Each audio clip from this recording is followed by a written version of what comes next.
Salam, salam kasih dan selamat pagi semua saudara-saudari yang saya kasih dalam Tuhan Yesus Kristus. Kita bersyukur kepada Tuhan karena Tuhan itu sangat baik sepanjang minggu yang lepas dan tiba hari ini, hari ibadah, kembali kepada ibadah online. Kita sangat bersyukur atas kebaikan Tuhan, kemurahan Tuhan buat kita semua. Karena semua kita berjalan dengan baik dan dengan perlindungan daripada Tuhan sepanjang minggu yang lalu. Dan untuk memulakan ibadah kita pada pagi ini, kita mau datang kepada Tuhan dengan doa. Tetapi sebelum itu, saya ingin membaca 2 ayat petikan firman Tuhan yang terdapat di dalam Mazmur 46 daripada ayat 2 dan ayat 3 yang berkata begini. Allah itu bagi kita tempat perlindungan dan kekuatan, sebagai penolong dalam kesesakan sangat terbukti. Sebab itu kita tidak akan takut sekalipun bumi berubah, sekalipun gunung-gunung guncang di dalam laut, sekalipun ribut dan berbuih airnya, sekalipun gunung-gunung oli geloranya. Kota Allah, kediaman yang maha tinggi, dia disukakan oleh aliran sebuah sungai.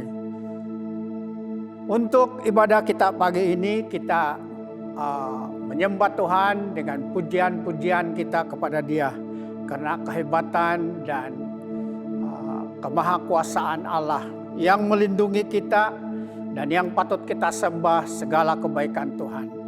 Mari kita sediakan hati untuk menyembah Tuhan, dan kita ambil masa untuk berdoa dulu. Saudara-saudari yang dikasihi Tuhan, yang di rumah, yang menyaksikan ibadah online ini, mari kita siapkan hati untuk datang ke hadirat Tuhan, berdoa dan mempersiapkan seluruh hidup kita untuk menyembah Dia. Saya pimpin dalam doa yang kedengaran. Allah Bapa kami yang di sorga, Allah yang mengasihi kami, Allah yang begitu besar dan maha kuasa, yang sanggup melindungi kami dan memberkati kami dengan kebaikan-kebaikan Tuhan yang tidak ternilai dan terhitung sepanjang minggu yang lalu.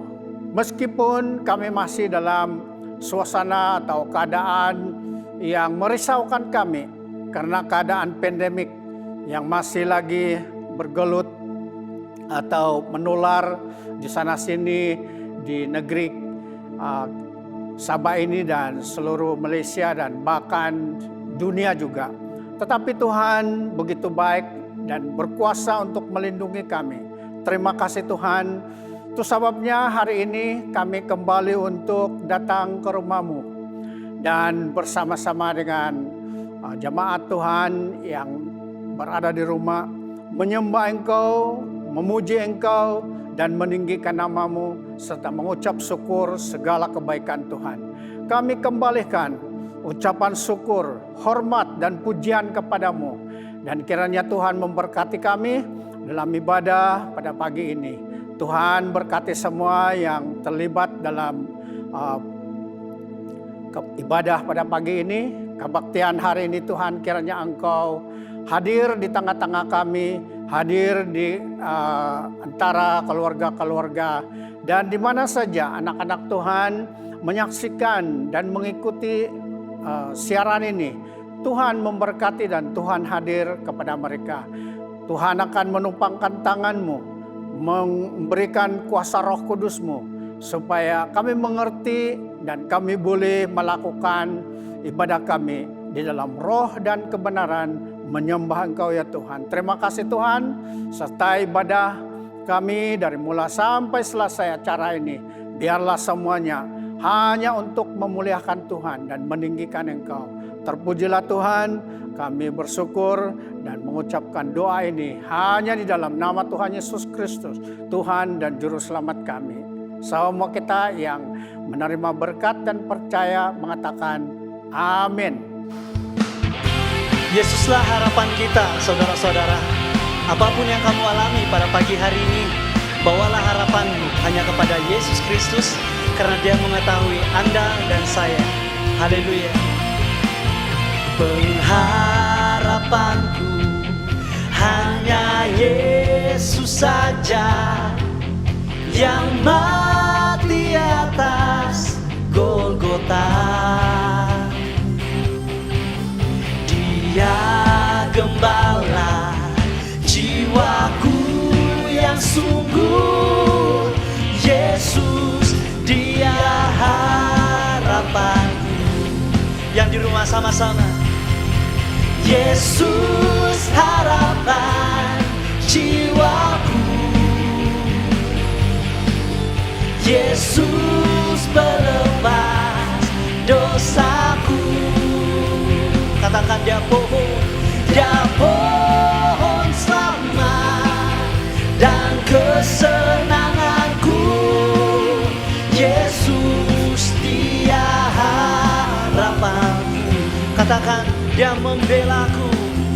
Dia membelaku dalam pencobaan. Bebaskan dengan kuasa-Nya. Amin. Ku ditegakkan kokoh bagai karang. Yesus Dia harapanku.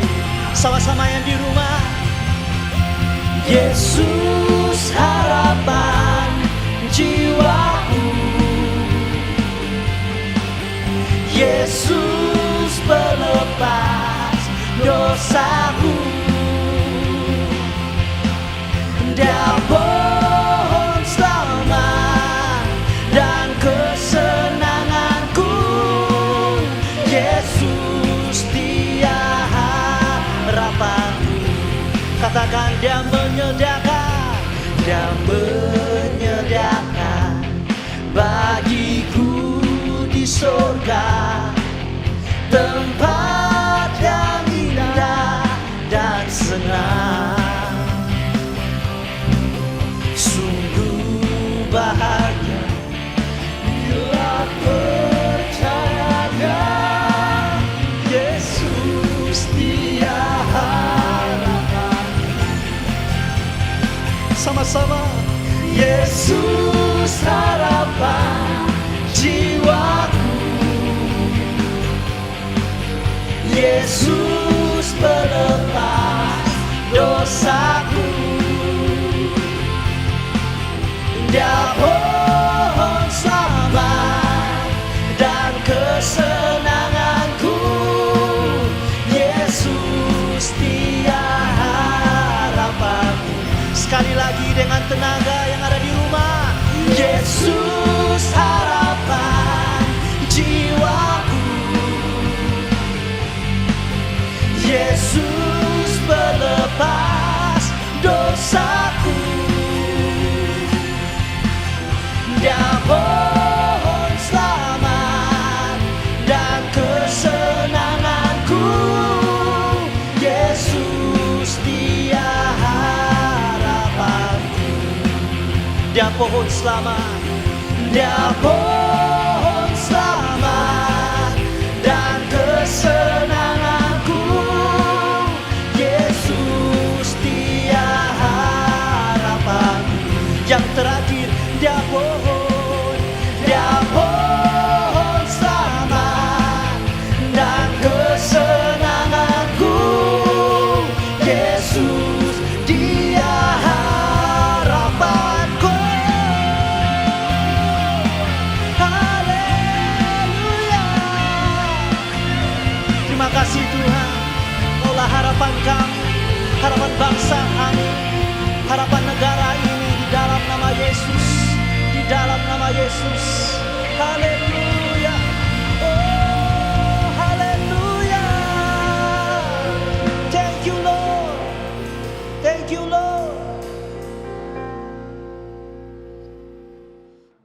Jemaat Tuhan yang saya kasihi, mari kita baca firman Tuhan yang diambil daripada Yohanes pasal 1 ayat 1 sampai ayat ke-18. Inilah teks firman Tuhan yang dibawa oleh pastor kita untuk khotbah atau santapan rohani kita pada pagi ini. Yohanes pasal 1 ayat 1 sampai ayat ke-18, demikian bunyi firman Tuhan. Firman yang telah menjadi manusia. Pada mulanya adalah firman. Firman itu bersama-sama dengan Allah, dan firman itu adalah Allah. Ia pada mulanya bersama-sama dengan Allah. Segala sesuatu dijadikan oleh Dia, dan tanpa Dia tidak ada satu pun yang telah jadi dari segala yang telah dijadikan. Dalam Dia ada hidup, dan hidup itu adalah terang manusia. Terang itu bercahaya di dalam kegelapan, dan kegelapan itu tidak menguasainya. Datanglah seorang yang diutus Allah, namanya Yohanes. Ia datang sebagai saksi untuk memberi kesaksian tentang terang itu, supaya oleh Dia semua orang menjadi percaya.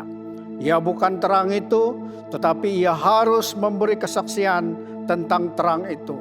Terang yang sesungguhnya, yang menerangi setiap orang, sedang datang ke dalam dunia.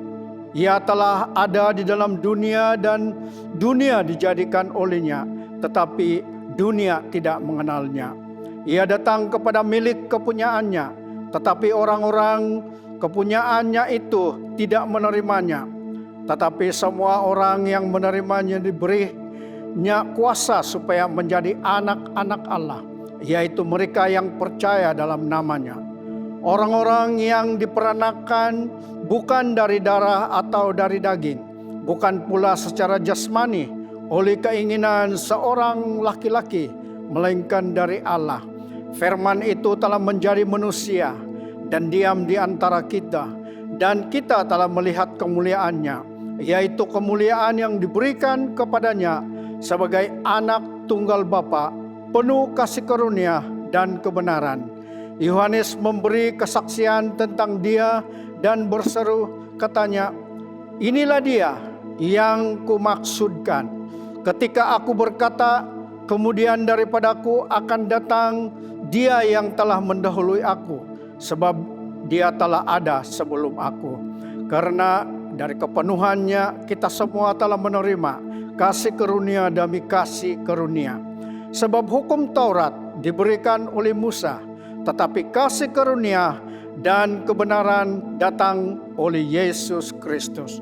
Tidak seorang pun yang pernah melihat Allah, tetapi anak tunggal Allah yang ada di pangkuan Bapa, Dialah yang menyatakannya. Amin. Memujimu, haleluya, aku bebas, hey, haleluya, sorak haleluya, ku bersuka karena Dia. Sekali lagi, haleluya, ku memujimu, haleluya, aku bebas, hey, haleluya, sorak haleluya, ku bersuka. Kita semua, mari semua nyanyi haleluya, nari dan melompat untuk Raja kita. Besar mulia Dia Yesus, penebus pembebas kita. Mari kita katakan, dari utara sampai ke selatan, dalam nama Tuhan dimuliakan. Biarlah semua yang bernafas memuji-muji namanya. Karena besar kasih setiamu Tuhan, karena anugerah untuk diselamatkan. Yesus ku bersyukur dan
Baiklah, jemaat Tuhan yang saya kasihi, kita ambil peluang untuk berdoa syafaat beberapa perkara dalam doa kita pada pagi ini. Mari kita ambil masa untuk bersyafaat kepada Tuhan. Dan kamu akan lihat di screen juga bahan-bahan doa. Tapi saya akan memimpin dalam doa kedengaran ataupun mengajak kita untuk mendoakan beberapa perkara ini. Yang mari kita ambil masa ini berdoa. Saya akan pimpin di sini dan rekan-rekan jemaat semua yang ada di rumah akan berdoa bersama-sama dengan bahan doa ini. Allah Bapa kami yang di surga, kami datang kepadamu. Kami mengucap syukur ya Tuhan karena Engkau-lah Tuhan, tempat perlindungan kami, tempat kekuatan kami, dan kemenangan demi kemenangan untuk kami. Terima kasih Tuhan sebab Engkau telah memberkati gereja-Mu ISIB keseluruhannya dan mereka akan mengadakan persidangan tahunan atau persidangan tahunan pada 26-27 bulan November ini. Yang terlibat ialah rata-rata atau kebanyakan daripada majelis eksekutif di pusat, juga termasuklah juga ahli majelis IMIMU yang di berbagai kawasan. Begitu juga Tuhan dengan staf yang bertungkus lumus mengusahakan persidangan ini berjalan dengan baik. Meskipun mereka adakan ini persidangan melalui online, Tuhan lindungi dan Tuhan berkati. Supaya persiapan itu dapat berjalan dan Engkau akan menyatakan kehendak-Mu dan rencana-Mu untuk gereja-Mu ISIB pada masa-masa yang mendatang ini. Juga Tuhan kami berdoa untuk gereja kami ISIB yang ISIB Likas yang sedang membuat pengesesuaian bangunan. Kami serahkan jawatan kuasa, serahkan engineer, arkitek, kontraktor yang akan terlibat. Kiranya Tuhan memberkati mereka dan mengurapi supaya dapat berjalan dan bekerja sama untuk menjayakan renovation ini. Begitu juga Tuhan dengan dana yang kami percaya masih banyak yang diperlukan, Tuhan mencurahkan berkat-Mu untuk mencukupi semua keperluan-keperluan dalam pembangunan ini atau renovation ini. Tuhan, kami juga mau berdoa untuk rancangan kami ke Dewan Pasadua, di mana kami mengadakan ibadah bersemuka. Kiranya Tuhan akan pimpin kami. Bila kami akan mula perancangan awal ialah akhir bulan November ataupun awal bulan Desember. Kami serahkan kepada Tuhan supaya Tuhan menyediakan para hamba-hamba-Mu, anak-anak Tuhan yang mempersiapkan untuk keperluan beribadah di tempat itu. Begitu juga Tuhan kami doakan persiapan hari Natal atau perayaan Christmas yang kami sudah rancang untuk mengadakan perayaan ini pada hari yang sudah ditentukan yaitu 25, 24 dan 25. Kami serahkan semua ini kepada Tuhan. Kiranya Tuhan pimpin kami. Sama ada kami boleh bersemuka ataupun dalam online, kami serahkan kepada Tuhan. Sebab hanya kami bersandar kepadamu. Apa yang baik untuk anak-anak-Mu, untuk jamaat-Mu, dan semuanya Tuhan mempersiapkan. Jawatan kuasa yang sudah dibentuk, Tuhan berkati dan urapi mereka untuk persiapan ini. Begitu juga Tuhan, kami tidak lupa mendoakan orang-orang yang sakit. Mereka mungkin ada di rumah, kurang sehat, ada ataupun di hospital. Kami doakan supaya Tuhan tumpang tangan untuk menyembuhkan. Oleh kuasa bilur-bilur-Mu dan darah-Mu Tuhan akan menyucikan dia dan menyembuhkan dia daripada segala sakit penyakit.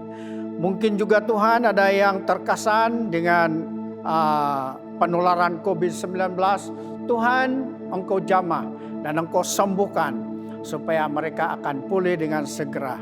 Kami mau doakan juga Tuhan, keadaan masih ada penularan yang pada masa ini, supaya dengan kehendak Tuhan beransur pulih dengan segera, supaya tidak ada yang membebankan dan membuatkan kami terus berada dalam kerisauan dan sebagainya.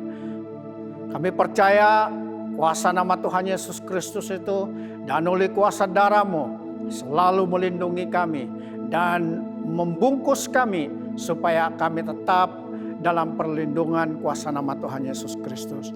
Begitu juga Tuhan, kami tidak lupa berdoa keadaan negeri kami ini, kiranya Tuhan memimpin pemimpin-pemimpin dalam peringkat negeri, terutama daripada Tuhan yang terutama, ketua menteri dan kabinetnya, dan ahli-ahli politik supaya bekerja sama dan satu untuk memajukan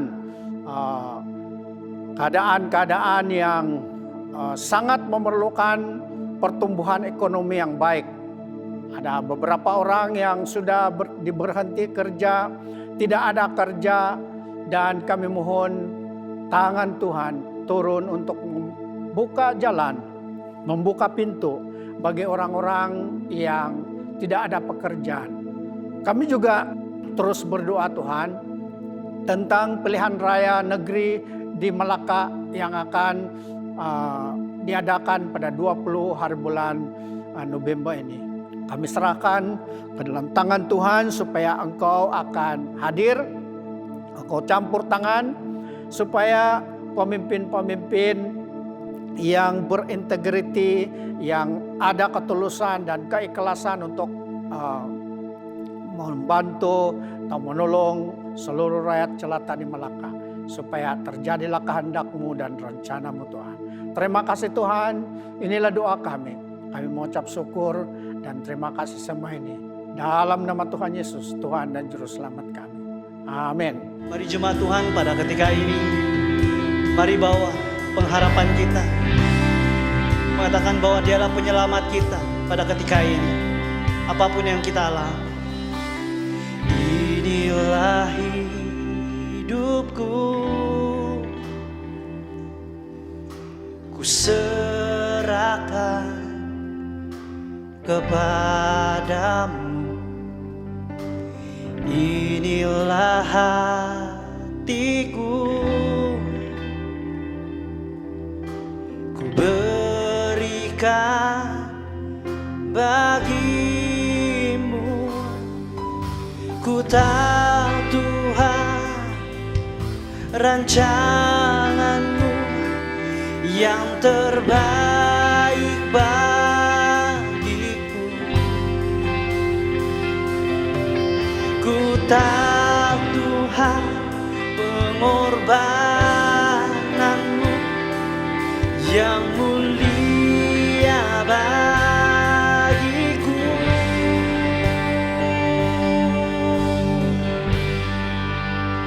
Hanya dekat kepadamu aku rasakan tenang. Hanya dalam hadirat-Mu ku rasakan damai-Mu.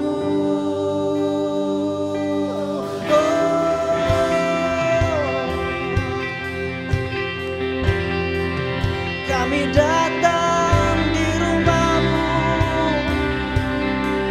oh Tuhan.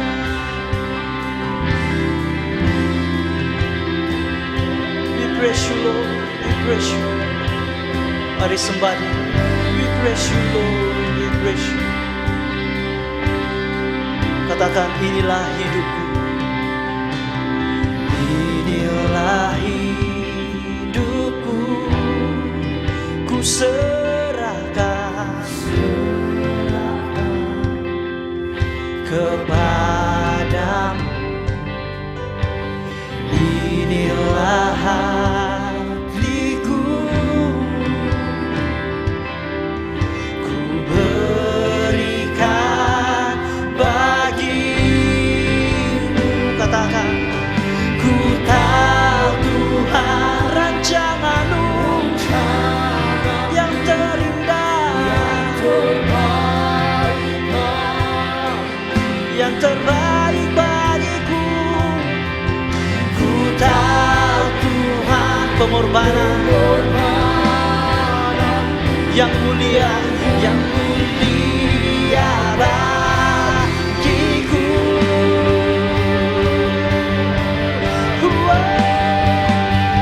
Hanya dekat kepadamu aku rasakan tenang. Hanya dalam hadirat-Mu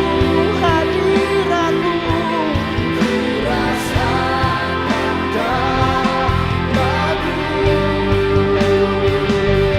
Padamu ku berserah, Yesus Kau sumber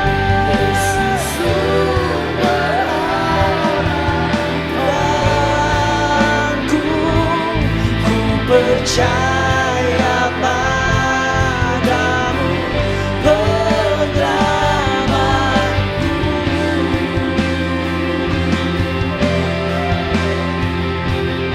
Walau sekalipun ku berjalan dalam lembah yang gelap, ku tak takut karena Kau besertaku.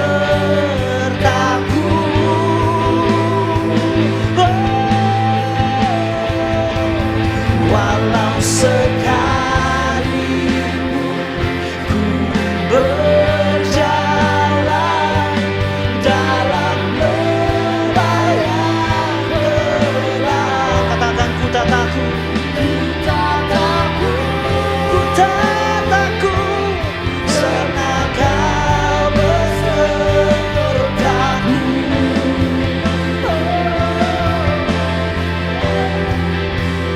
Hanya dekat kepadamu aku rasakan tenang. Hanya dalam hadirat-Mu ku rasakan damai-Mu. Padamu ku berserah, Yesus sumber harapanku. Ku percaya padamu penyelamatku.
Shalom, selamat pagi, selamat bertemu dalam kasih Tuhan kita Yesus Kristus.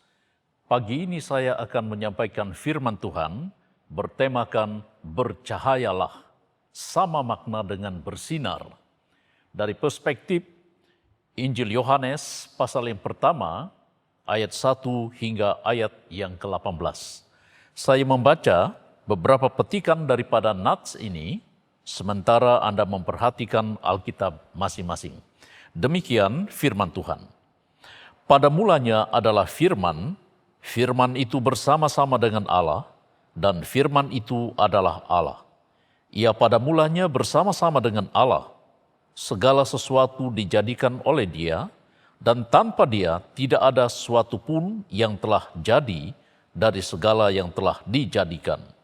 Dalam Dia ada hidup, dan hidup itu adalah terang manusia. Terang itu bercahaya di dalam kegelapan, dan kegelapan itu tidak menguasainya. Datanglah seorang yang diutus Allah, namanya Yohanes. Ia datang sebagai saksi untuk memberi kesaksian tentang terang itu, supaya oleh dia semua orang menjadi percaya.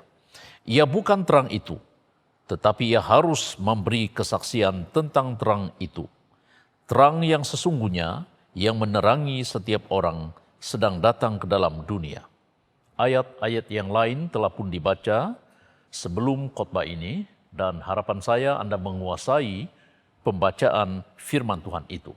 Jemaat Tuhan, sebelum lanjut saya berkhotbah, mari kita tunduk bersama dan saya pimpin kita dalam doa yang kedengaran. Kami datang kepadamu ya Allah, bersyukur untuk waktu yang Kau telah berikan kepada kami. Kami mohon pimpinan kuasa Roh-Mu, bahkan Tuhan menguasai segenap hidup kami, tatkala kami belajar kebenaran firman Tuhan, sehingga kami mengetahui maksud dan tujuan-Mu bagi setiap kehidupan kami. Dan permuliakanlah diri-Mu di tengah-tengah pemberitaan firman Tuhan ini, dan segala kuasa kegelapan yang coba mengganggu kami, sehingga kami tidak tertumpu kepada firman Tuhan. Kami tolak semuanya itu dalam nama Tuhan Yesus. Dan biarlah kuasa Roh Kudus memberikan kami ketenangan dan fokus terhadap firman Tuhan yang disampaikan. Hamba-Mu yang berbicara, jamah lidah, hati dan pikiran hamba, sehingga firman Tuhan disampaikan selaras dengan kehendak-Mu.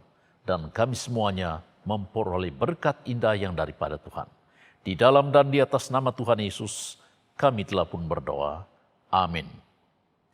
Jemaat Tuhan yang saya kasihi, pagi ini sebagaimana yang saya katakan tadi, kita akan belajar sepetikan firman Tuhan yang baru saja dibaca sebentar tadi, bertemakan bercahayalah, sama makna dengan bersinarlah. Saudara-saudara yang saya kasihi, setiap orang memerlukan terang, agar orang itu dapat melihat sekelilingnya. Tanpa terang, kita tidak dapat melihat, malah kita tidak dapat membaca, atau kita tidak mengetahui segala sesuatu yang ada di sekitar kita karena kegelapan mengelilingi kita. Manusia memerlukan terang. Sebab itu saudara sekalian yang saya kasih dalam nama Tuhan Yesus Kristus, tanpa terang hidup kita dan pergerakan kita agak terbatas. Bukan kita tidak tahu membaca, bukan kita tidak mampu melihat, tapi kalau kegelapan menguasai sekitar kita, segala-galanya membatasi pergerakan kita. Dunia ini sebenarnya memerlukan terang, tapi terang yang dimaksudkan, yang berhubungan kait dengan firman Tuhan, adalah terang sejati, terang yang sesungguhnya, supaya kegelapan dunia ini akhirnya bertukar menjadi terang, dan akhirnya menyenangkan hati Tuhan. Tapi apakah daya manusia hidup dalam kegelapan karena jatuhnya di dalam dosa. Sejak Adam dan Hawa jatuh ke dalam dosa, maka kegelapan, istilah kegelapan di sini adalah dikuasai oleh dosa, dan akhirnya kehidupan manusia berubah. Bukan lagi menjadi terang, tapi selalu berhadapan dengan kegelapan. Segala sesuatu terbatas, pemikiran, tingkah laku, Apa yang harus mereka lakukan semuanya dibatasi oleh kekurangan. Kekurangan disebabkan oleh dosa. Saudara-saudara yang saya kasih dalam nama Tuhan Yesus, kurang lebih 2000 tahun yang lalu, Yesus Kristus, sang terang itu, sumber terang itu, datang ke dalam dunia yang gelap ini, memberikan harapan, memberikan hidup baru kepada manusia, sehingga manusia dapat menemui sesuatu yang dapat diandalkan dalam kehidupan mereka. Daripada keterbatasan hidup itulah, maka pada akhirnya mereka temukan jawaban di dalam Yesus Kristus. Dia adalah terang sejati. Saudara sekalian, melalui hal ini saya ingin menjelaskan seperkara tentang kepribadian Yesus, nama atau istilah-istilah pada Yesus Kristus. Karena ada kekeliruan yang berlaku baru-baru ini, dan saya merasa bertanggung jawab untuk memberikan sedikit penerangan yang singkat sebagai mukadimah daripada khotbah ini. Yesus adalah sumber terang. Ia tidak meminjam terang, lalu membawa terang yang dipinjam itu. Karena dia sendiri adalah sumber terang. Kata sumber terang ini adalah bahasa kiasan yang menjelaskan bahwa Yesus adalah pengharapan. Yesus yang memberikan kehidupan kepada manusia menuju hidup yang kekal.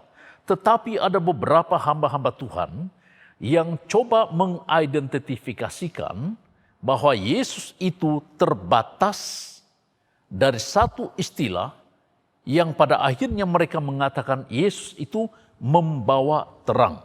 Seolah-olah Yesus meminjam terang dibawanya kepada manusia. Tidak. Yesus adalah sumber terang sebab dia adalah terang dunia. Ia tidak perlu meminjam, ia tidak perlu membawa-bawa terang itu kepada orang lain. Karena pada dirinya sumber terang itu yang tadi saya katakan pengharapan yang membawa kepada kehidupan kekal kepada manusia. Ada beberapa hamba Tuhan yang coba menafsir firman Tuhan dan mereka mengidentifikasikan bahwa istilah Lucifer sebenarnya bukan pada iblis, tapi nama Yesus Kristus. Karena mereka membatasi pengertian mereka bahwa Lucifer itu adalah pembawa terang dan tidak layak diberi gelar kepada iblis. Itu adalah gelar Yesus karena dia pembawa terang. Saudara-saudara yang saya kasih dalam nama Tuhan Yesus. Dengan memetik kitab Yesaya pasal yang ke-12 ayat 14, pasal 14 ayat 12, mereka berkata bahwa bintang fajar, bintang timur yang terbit itu membawa pengertian bahwa itulah Yesus katanya. Karena daripada makna kata itu, Lucifer dalam kitab Vulgata mengatakan bahwa Lucifer itu membawa terang, pembawa terang dan layak kepada Yesus Kristus. Namanya Lucifer. Mohon maaf. Mohon dimengerti dengan sungguh. Kita jangan membatasi pengetahuan kita dengan kajian, penyelidikan firman Tuhan yang terbatas dan dangkal sekali. Memang benar ada banyak istilah-istilah yang kita temui yang sesuai dengan nama Yesus Kristus. Ada banyak istilah, tapi dalam kitab itu sebenarnya adalah memuatkan bahasa kiasan, gambaran, tentang satu sindiran kepada Raja Babel yang ganas, pemberontak, dan juga pembunuh, dan sangat terkenal dengan sifat jahatnya. Ayat itu menunjukkan atau menyindir kepada Raja Babel ketika itu dan sangat sinonim dengan tingkah laku dan perbuatan serta apa yang dilakukan oleh iblis. Sebab itu saudara sekalian yang saya kasih dalam nama Tuhan Yesus, untuk menafsir firman Tuhan, kita perlu menyelidikinya dengan saksama. Antara teks dengan konteks tidak boleh dipisahkan. Teks itu berbicara dengan firman atau Alkitab yang tertulis, sementara konteks berbicara tentang maksud penulisan pada waktu itu, pemikiran, situasi dan kondisi pada waktu itu, dan beberapa bentuk-bentuk penulisan, apakah bentuk yang nyata atau gambaran dan sebagainya, genre penulisan, istilah-istilah puitis dan sebagainya. Sebab itu, sekurang-kurangnya ada beberapa penafsir atau kaedah penafsiran yang menyokong istilah bintang fajar itu tidak sesuai disamakan dengan pribadi Yesus Kristus. Ia bukan Lucifer. Antara lain penafsiran adalah dalam Wycliffe Commentary, Jerusalem Commentary, Full Commentary, dan beberapa commentary atau buku-buku tafsiran yang lain yang menyokong bahwa istilah Lucifer itu lebih sinonim kepada iblis, dengan menggelarkan dia adalah si jahat dan pemberontak. Nah, saudara sekalian yang saya kasih dalam nama Tuhan Yesus Kristus, jangan membaca makna Lucifer pembawa terang itu, lalu itulah pribadi Yesus yang membawa terang. Tadi seawalnya saya katakan, Yesus tidak membawa terang. Dengan kata yang lain, meminjam terang untuk manusia. Karena dia adalah sumber terang. Dia adalah sumber sejati terang itu, saudara-saudara yang saya kasih dalam nama Tuhan kita, Yesus Kristus. Kembali kepada teks yang baru saja kita baca sebentar tadi dalam Injil Yohanes. Dunia memerlukan terang yang sejati sebab dunia telah diliputi atau dikuasai oleh kegelapan. Kegelapan itu berbicara tentang dosa. Di tengah-tengah keadaan yang berdosa inilah, maka Yesus datang. Kurang lebih 2000 tahun yang lalu sebagai sang terang itu, sumber terang itu yang tidak dipinjam-pinjam. Sehingga manusia yang mengenalnya sebagai juru selamat menemui kehidupan yang menuju kepada hidup yang kekal di dalam pribadi Yesus Kristus. Saudara-saudara yang saya kasih dalam nama Tuhan Yesus Kristus. Pada pengangkatan Yesus, sebelumnya terangkat ke sorga, ia menyerahkan tanggung jawab ini, yaitu pemberitaan tentang terang itu kepada dunia, khususnya kepada umatnya yang percaya kepadanya. Agar dunia diterangi oleh terang yang sejati di dalam Yesus Kristus dan tidak dikuasai oleh kegelapan lagi. Apa maksudnya? Perilaku seseorang itu sebenarnya selalu dipengaruhi oleh paradigmanya. Paradigma itu berbicara tentang kerangka berpikir, tentang apa yang kita pikirkan, termasuklah dalam penafsiran yang saya maksudkan tadi. Bila paradigmanya negatif, maka perilakunya juga negatif. Bila kebaikan-kebaikan difikirkan secara negatif, maka kesudahannya juga adalah negatif. Sebab itu saudara sekalian yang saya kasih dalam nama Tuhan Yesus Kristus, Tuhan memerintahkan kita untuk senantiasa memiliki paradigma yang positif. Menjadi orang yang percaya kepadanya. Keinginan untuk mencahayai dunia ini atau bersinar di tengah-tengah dunia yang gelap sebenarnya adalah suatu tanggung jawab yang tidak dapat ditolak. Karena itulah tujuan panggilan Tuhan pada semua orang yang percaya kepadanya. Bersinar, kata bersinar itu bukan bermakna di atas kepala kah, di mata kita kah, di mulut atau dalam seluruh kehidupan kita ada cahaya. Tadi saya katakan kata cahaya itu adalah istilah gambaran. Cahaya dalam kehidupan seseorang dimengerti sebagai gaya hidup perilakunya yang memberkati orang lain. Lalu di tengah-tengah kehidupan semacam ini, maka pemberitaan tentang sumber cahaya itu, yaitu pribadi Yesus Kristus, tampak melalui kehidupan orang yang percaya. Saudara-saudara yang saya kasih dalam nama Tuhan Yesus. Dari nats yang baru saja kita baca sebentar tadi, Rasul Yohanes menjelaskan sekurang-kurangnya ada 3 prinsip yang berhubungan dengan terang sejati. Apakah prinsip itu? Yang pertama, pada ayat yang keempat, saya membaca demikian bunyinya. Dalam dia ada hidup, dan hidup itu adalah terang manusia. Saya ulang baca, dalam Dia ada hidup, dan hidup itu adalah terang manusia. Yang pertama, prinsip yang pertama berbicara tentang hidup adalah menjadi terang. Hidup yang kita hidupi ini tujuannya adalah untuk menjadi terang, bukan menjadi gelap. Dengan kata yang lain, bahasa kiasan tentang terang itu berbicara tentang kehidupan yang memberkati orang. Kita tidak dapat menjadi berkat jika kehidupan kita dikuasai oleh kegelapan. Bayangkan, tadi saya katakan sejak Adam dan Hawa jatuh ke dalam dosa, maka hidup manusia berubah. Kalau dulu tidak ada istilah maut dalam hidup manusia sebelum kejatuhan manusia, sekarang dibatasi oleh maut dan hidup mereka menempuh kesusahan. Saudara-saudara yang saya kasih dalam nama Tuhan kita Yesus Kristus, untuk menjadi terang kepada dunia, dan satu-satunya tujuan kita dipanggil agar menjadi terang, itu bukan semudah apa yang kita pikirkan, apa yang kita katakan. Tetapi ya satu pergumulan yang sangat berat.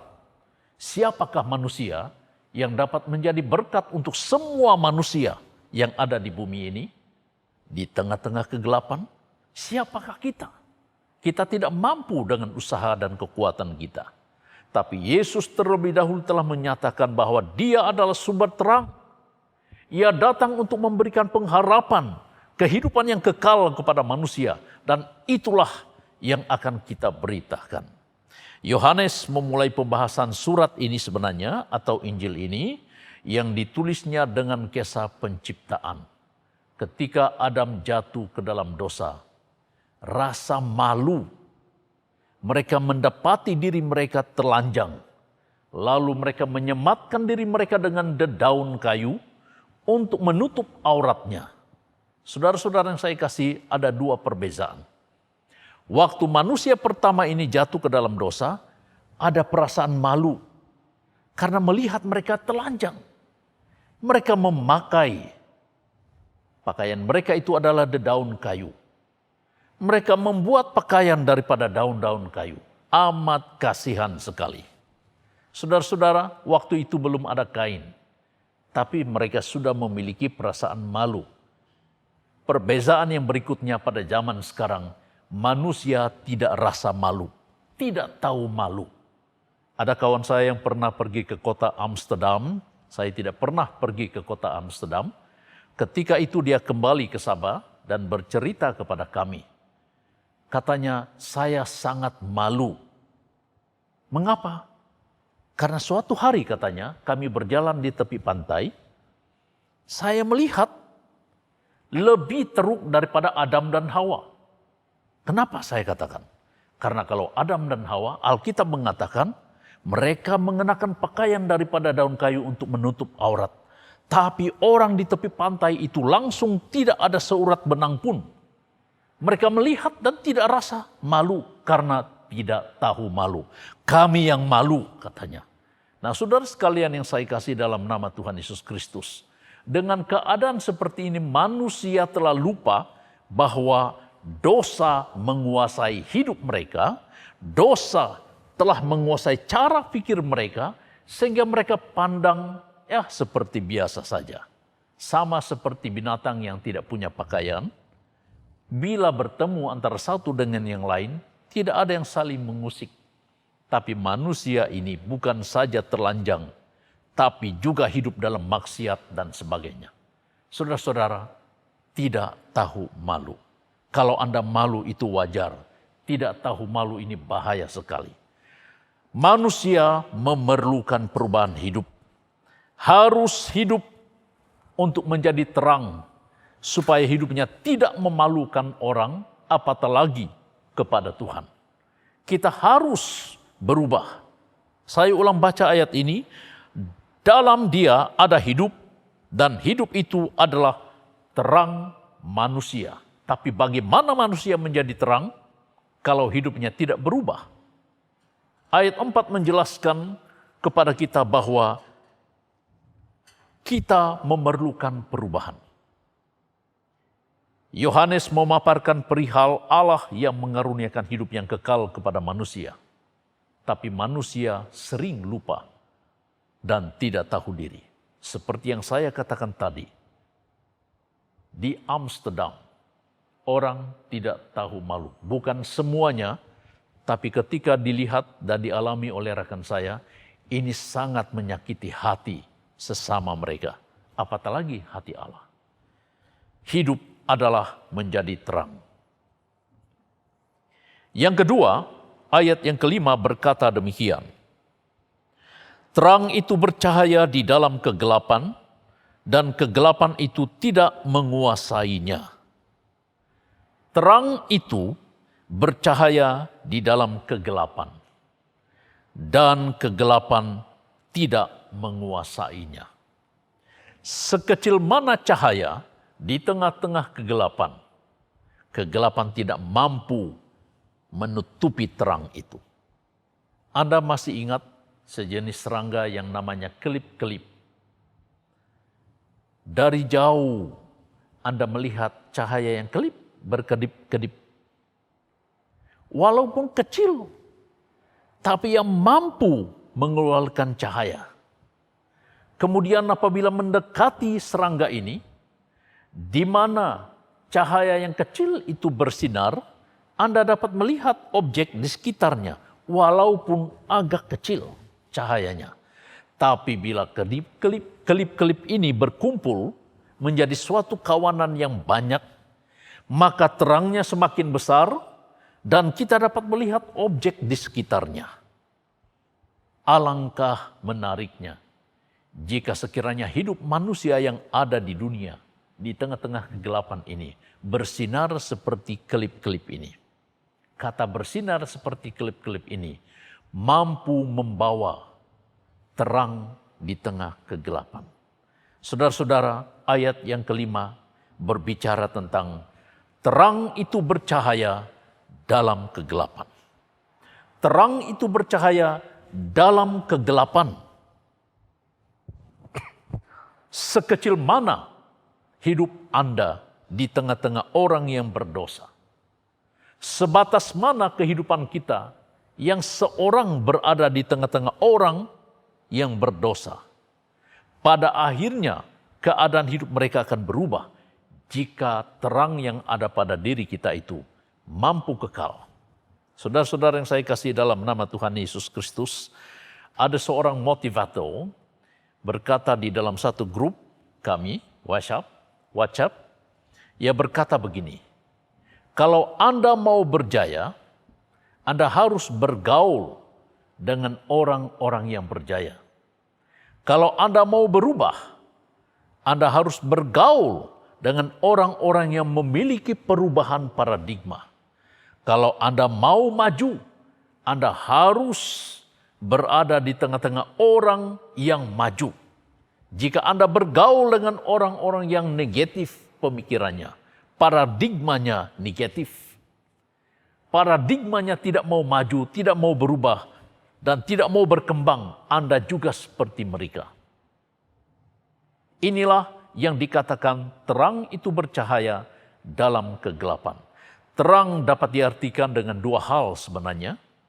Yang pertama adalah seperti matahari, bulan, dan bintang selalu konsisten memancarkan cahaya terang untuk dunia ini. Orang selalu berkata di siang hari, di mana bintang? Di mana bulan? Bukankah mereka terbit pada waktu malam saja? Seolah-olah waktu siang hari mereka tidak memancarkan terang. Demikian juga matahari. Matahari hanya kelihatan bercahaya di waktu siang, sedangkan di malam hari, pergi mana matahari itu? Sebenarnya, baik matahari, baik bulan dan bintang, cahayanya konsisten, tidak berubah.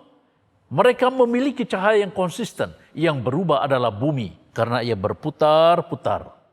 Jadi akhirnya terjadilah siang dan malam. Panjang ceritanya, kita pendekkan saja.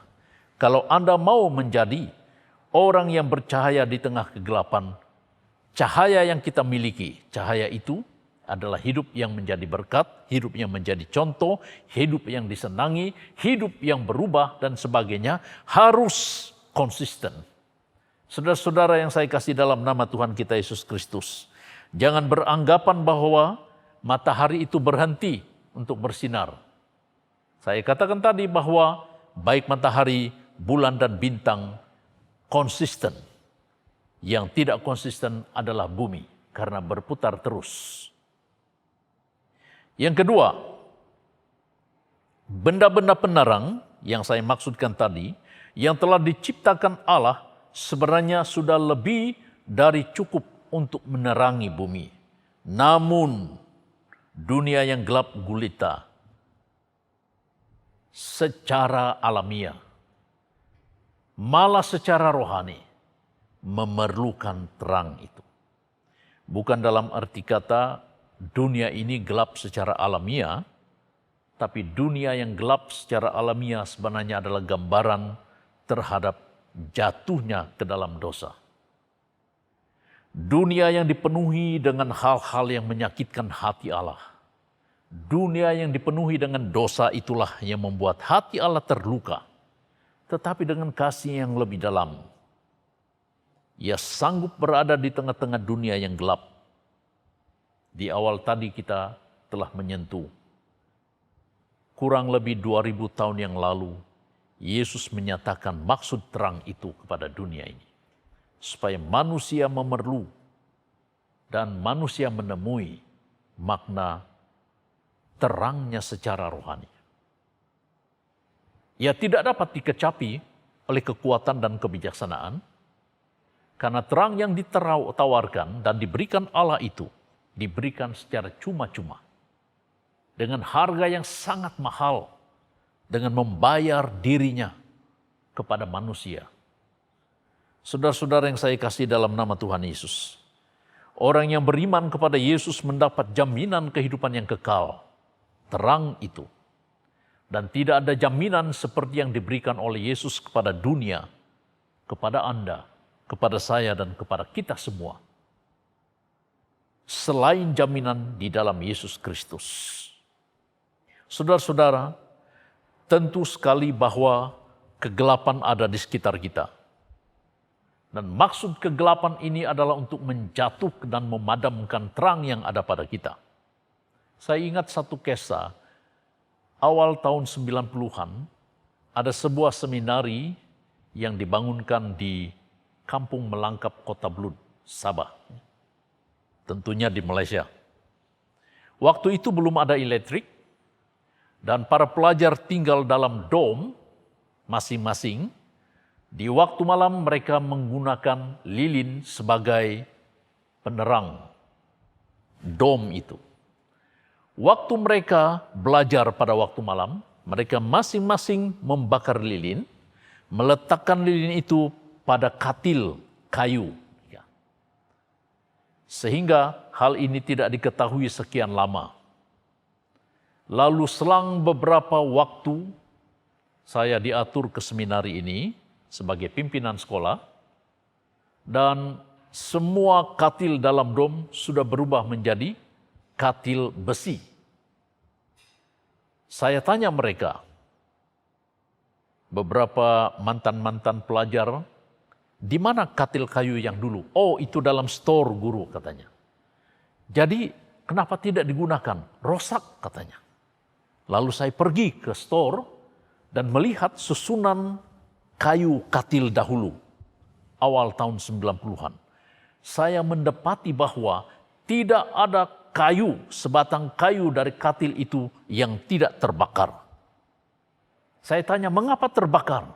Ya guru katanya, dulu tidak ada elektrik di sini, susah mendapat bekalan elektrik, maka para pelajar menggunakan lilin sebagai penerang kamar mereka untuk belajar. Sehingga ada yang mengantuk dan lupa memadamkan lilin, lalu lilin yang menyala, kemudian habis, dan api terakhir membakar tepi kayu katil ini. Sehingga terdapatlah berkas-berkas yang terbakar. Saudara sekalian yang saya kasih dalam nama Tuhan Yesus, itu bukan kecuaian, tapi cahayanya agak terbatas. Kemampuan membekali cahaya sangat terbatas, sehingga pada akhir cahaya itu ia membakar tepi kayu pada katil itu. Apa hikmah di balik semuanya ini?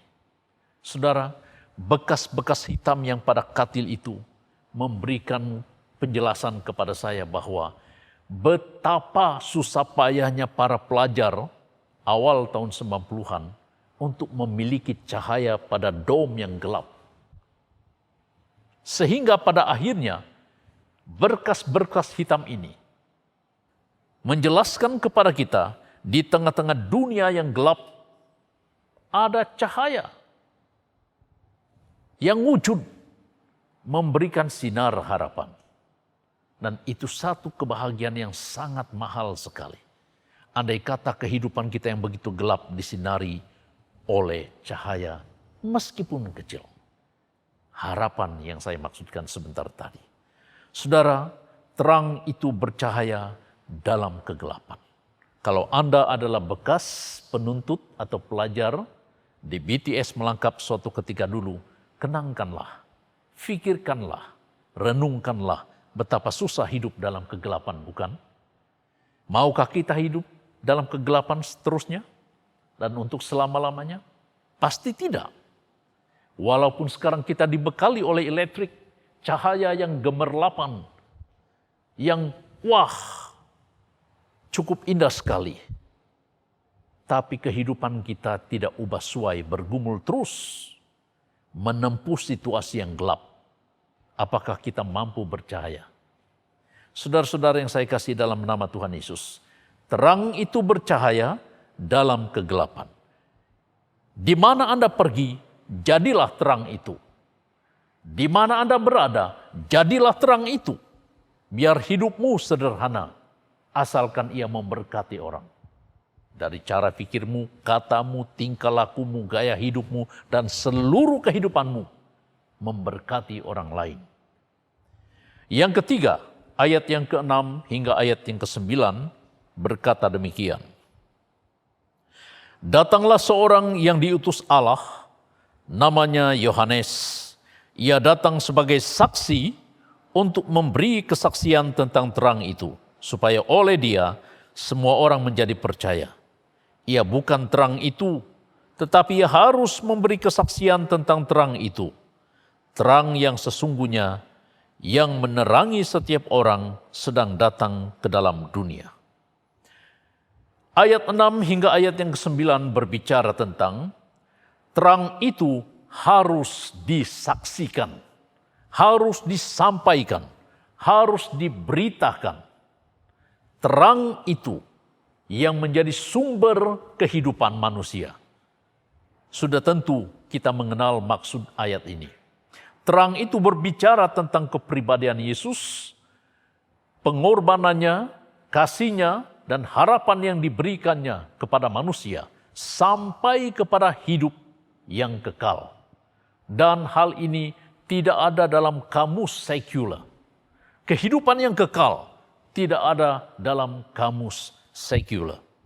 Kamus dunia ini.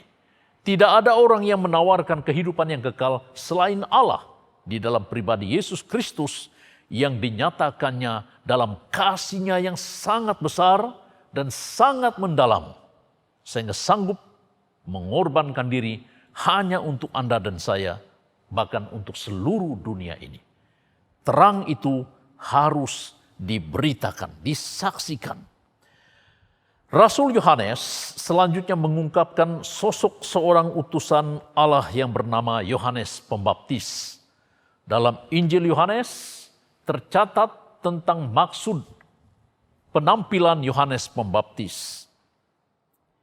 Melalui surat ini dipertegaskan bahwa Yohanes Pembaptis datang sebagai saksi untuk memberi kesaksian tentang terang itu, tentang Yesus Kristus. Tapi di tengah-tengah kesaksiannya, orang berbondong-bondong datang mendengar pemberitaan, dan Yohanes memberitakan tentang kedatangan Yesus. Tapi di tengah-tengah pemberitaannya, ia sendiri mengaku, Aku bukanlah terang itu.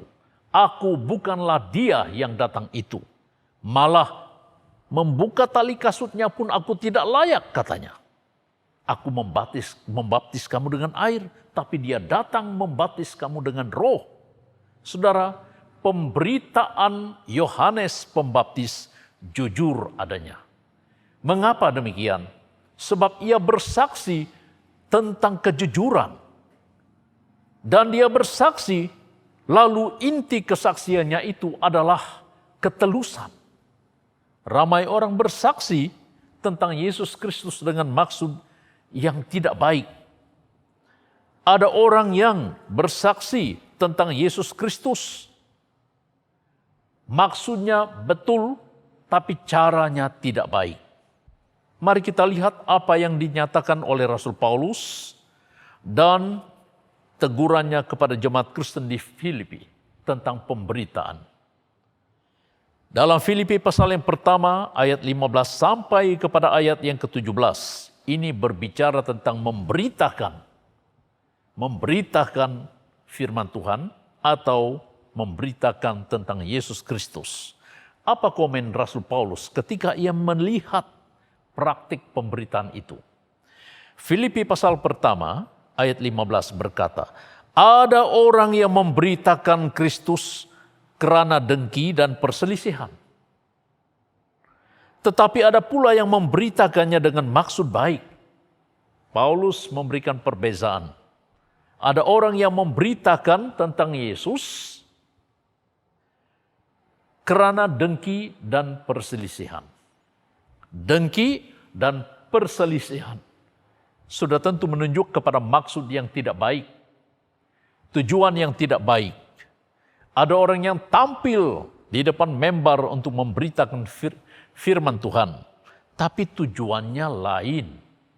Ayat yang berikutnya berkata, mereka ini memberitakan Kristus kerana kasih, sebab mereka tahu bahwa aku ada di sini untuk membela Injil. Tetapi yang lain kerana kepentingan sendiri dan dengan maksud yang tidak ikhlas.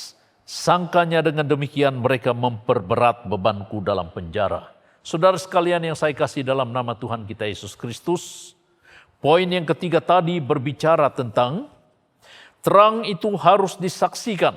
Tapi hati-hati, dunia modern sekarang ini menampilkan banyak, bahkan ramai hamba-hamba Tuhan yang memberitakan tentang Kristus tapi dengan maksud yang tidak ikhlas, tidak betul, malah tidak telus. Ada yang karena uang, ada karena kedudukan, ada karena nama, ada karena income, derajat, pengaruh, kelompok, dan sebagainya. Sebab itu Paulus berkata, ada orang yang memberitakan Kristus karena dengki dan perselisihan. Ada ramai hamba-hamba Tuhan yang jatuh karena maksudnya baik, caranya tidak betul. Hati-hati, ini perangkap daripada iblis. Perangkap daripada yang namanya Lucifer. Lucifer yang selalu menimbulkan prasangka-prasangka negatif dan selalu memerangkap orang-orang beriman untuk terjerumus masuk dan jatuh dalam dosa. Saudara-saudara yang saya kasih, amat menyedihkan. Dunia telah mencatat bahwa ada ramai hamba Tuhan yang sangat terkenal di dunia, tapi jatuh dalam dosa. Jatuh karena uang, jatuh karena seksual, jatuh karena pangkat atau kedudukan, jatuh karena nama, egonya terlalu tinggi. Ini amat menyedihkan. Bukan maksud yang tepat, bukan maksud yang betul. Saudara-saudara yang saya kasihi dalam nama Tuhan kita Yesus Kristus, ayat yang telah kita baca sebentar tadi itu berbicara tentang tanggung jawab yang tidak dapat dipisahkan dalam kehidupan manusia, khususnya orang yang beriman kepada Yesus Kristus. Ia merupakan amanat agung yang dimandatkan oleh Allah kepada manusia, khususnya bagi orang-orang Kristen. Memberitakan firman Tuhan bukan dengan maksud yang tidak baik, tapi merealisasikan maksud yang telah diberikan itu merupakan satu komitmen yang tidak dapat dipisahkan. Saudara-saudara, berbahagialah Anda. Kalau selama ini hidupmu memberitakan firman Tuhan, memberitakan terang itu kepada dunia yang berada di tengah-tengah kegelapan ini. Nah, jemaat Tuhan yang saya kasih dalam nama Tuhan kita Yesus Kristus, bercahayalah, bersinarlah, bukan sekadar istilah, bukan sekadar kata kerja, tetapi yang merupakan realiti kehidupan orang yang percaya kepada Tuhan. Untuk bersinar tidak mudah, untuk bersaksi tidak mudah, untuk berbicara tentang kebenaran tidak mudah, terlalu berat dan hampir tidak terpikulkan, karena ada banyak halangan, ada banyak perkara-perkara yang harus kita tempuhi. Tapi sabarlah, lakukanlah sesuai dengan apa yang Tuhan mandatkan kepada kita. Tempuhilah dengan hati yang sabar dan terbuka, sehingga di tengah-tengah kehidupan kita akhirnya terbit suatu cahaya, meskipun yang tadinya saya katakan umpama kelip-kelip, tapi itu masih cahaya. Kalau hidupmu masih bercahaya di tengah-tengah kegelapan, berbahagialah Anda dan permuliakan Allah di dalam dan melalui hidupmu. Maka Tuhan akan memberkati Anda dimanapun Anda berada, kemanapun Anda pergi, siapapun Anda. Tuhan memberkati. Amin. Mari kita tunduk bersama. Kami datang ke hadirat-Mu ya Allah, bersyukur untuk firman-Mu yang telah menjadi santapan hati nurani kami, berbicara tentang bercahayalah dengan maksud bersinar kepada dunia di tengah-tengah kegelapan ini. Apabila kami merenung firman-Mu ya Tuhan, sungguh kami merasa terlalu berat untuk menjadi saksi-Mu, untuk menjadi cahaya di tengah-tengah kegelapan. Hampir kami tidak dapat, bahkan tidak mampu mengeluarkan cahaya kehidupan kami di hadapan sesama kami. Terlalu berat karena banyak cabaran dan tentangan yang kami harus tempuhi. Tapi kami mohon kiranya kuasa Roh Kudus menjamah hati kami, memberikan kami kekuatan, memberikan kami keberanian untuk hidup di tengah-tengah kegelapan dunia ini, dimanapun dan siapapun kami. Berkati jemaat-Mu, berkati kami semua yang sama-sama belajar kebenaran tentang firman-Mu, sehingga di tengah-tengah ini biarlah nama Tuhan dipermuliakan, diagungkan tinggi, dan kehidupan kami diberkati. Di dalam dan di atas nama Tuhan Yesus kami telah pun berdoa, dan semua jemaat Tuhan yang percaya sama-sama katakan amin. Tuhan memberkati. Shalom. Kita hampir selesai dalam ibadah pada pagi ini. Sebelum kita mendoakan pemberkatan kita semua, mari kita lihat akun sidang yang tertera di screen untuk peluang kita dan kesempatan kita memberi kepada Tuhan. Bagi yang jemaat Tuhan yang sudah biasa transfer, Anda lihat akun sidang yang tertera di screen ini. Dan bagi jemaat Tuhan yang tidak ada peluang begitu, ada juga peti yang kita sediakan di pejabat, sila datang saja. Dan kita sangat bersyukur kepada Tuhan dalam keadaan yang kita alami sekarang ini. Kita diberkati Tuhan dan masih berlimpah-limpah berkat Tuhan untuk kita. Kiranya Tuhan memberkati Anda semua. Dan mari kita ambil masa ini berdoa. Saya pimpin doa untuk terakhir dalam pemberkatan kita ibadah pada pagi ini. Allah Bapa kami yang di sorga, Allah Yakub, Allah Abraham, Allah Ishak dan Yakub, itulah Tuhan kami yang kami sembah di dalam Tuhan Yesus Kristus. Berkat yang kami peroleh melalui Tuhan Yesus Kristus yang telah datang untuk menjadi juru selamat kami. Kami mengistiharkan berkat kepada semua jemaat Tuhan yang hadir, yang mengikuti ibadah online ini di mana saja mereka. Tuhan memberkati mereka di dalam semua aspek kehidupan, baik rohani, baik iman, dan juga semua keperluan-keperluan jasmani. Tuhan mempercukupi dan melengkapi semua, dan tidak ada yang tersisih. Dan kiranya Tuhan buka jalan, beri hikmat dan beri kebijaksanaan kepada seluruh jemaat Tuhan untuk menerokai segala berkat-berkat yang Tuhan telah sediakan melalui usaha dan juga kegigihan, kerajinan untuk mencari Tuhan. Terima kasih Tuhan, Engkau memberkati kami semua yang telah mengikuti ibadah ini. Tuhan menyertai kita semua, yang menyinari kita dengan wajah-Nya, yang menuntun kita dengan kuasa Roh Kudus dalam sepanjang minggu yang kita hadapi sebentar lagi nih Tuhan. Kiranya Tuhan menyertai di mana saja kita berada. Nama Tuhan ditinggikan dan dimuliakan. Tuhan bersama-sama dengan kita sepanjang minggu ini. Dalam nama Tuhan Yesus Kristus, kami mengistiharkan berkat ini untuk seluruh jemaat-Mu dan kami semua yang ada di sini. Kami mengucap syukur dan berdoa semua ini hanya di dalam nama Yesus Kristus, Tuhan dan Juru Selamat kami.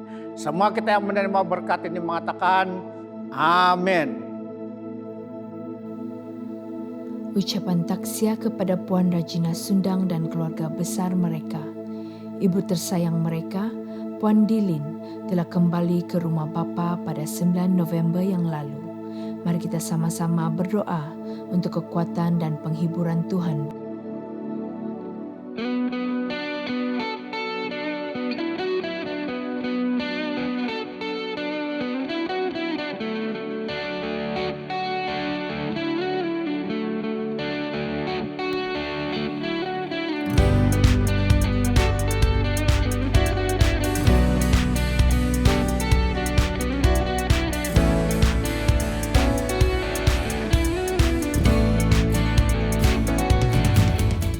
Jemputan menghadiri kebaktian doa SIB kawasan Kota Kinabalu yang bertemakan Memenangkan Kota pada 19 November ini jam 7.30 hingga 9 malam di SIB Asia City.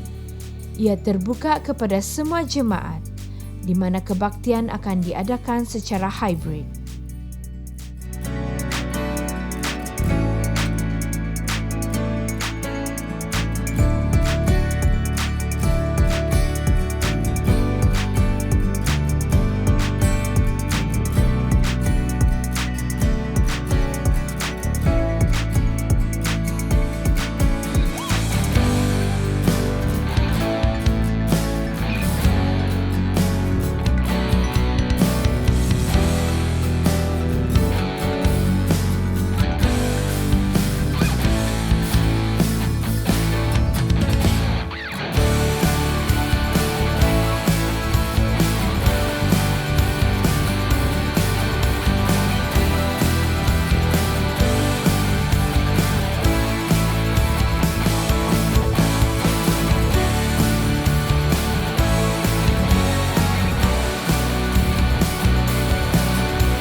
kami daripada SIB KK Likas dan ini adalah channel YouTube kami. Jangan lupa subscribe untuk info terkini.